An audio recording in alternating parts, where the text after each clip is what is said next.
বিরিয়ানি অন্যরকম ভালোবাসা, বিরিয়ানি চাই শুধু বিরিয়ানি খাবো, কি মজা। আমার আর কর্তা তো গেলা হয়ে গেল, রাত হলে রাত 9টা বাজছে, বৌমাটা বিরিয়ানি বিরিয়ানি করে তো গান করছে। কি বৌমা, কি গো বৌমা, বলুন ঝড়ের মতো শুধু চিল্লাবে, বাবা বাবা করে চিল্লাবে। কি হয়েছে? হ্যাঁ বলুন।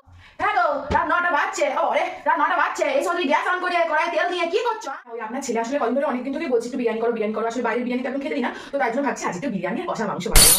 কে বলো বিরিয়ানি আর কষা মাংস? জিবের লালসা বাবারে বাবারে, রাত 9টার সময় তুমি এখন গ্যাসে এঁচড় লাগাবে? হ্যাঁ, তোমার কোনো লাজ লজ্জা কিছু নাই? তোমার বাবা সবাই খেয়ে শোবে আর তুমি ছাং খড়াং খড়াং করে এগুলো করবে, আর আমার গ্যাসে পেতে পারছে না। তুমি চলে যাও ছাদে, চলে যাও ছাদে, ওই আঁকা করা আছে, তুমি ওই আঁকাতে যে মাংস বিরিয়ানি যা কাটে পিটে গিলবে তোমরা গিলবে। আর খোকাকেও আমি দেখছি অত জিবের লালসা কি করে। মা, আপনার কি মাথাটা খারাপ হয়ে গেছে? এই শীতে কনকনে শীতে আমি যাবো ছাদে বিরিয়ানি মাংস রান্না করার জন্য? আমার তো এটা শরীর নাকি? কি হয়েছে? আমি একটু গ্যাস না রান্না করবো, ভালো করে আমি সার জলে ধুয়ে দেবো। আপনার ছবিতে একটু সমস্যা কেন বলতে পারেন? আর হ্যাঁ, বাপের বাড়িতে বলতে তুমি এগুলা তোর করতে পারো, তোমার বাবা দিবে, তোমার মা দিবে, রাত 9টা 10টার সময়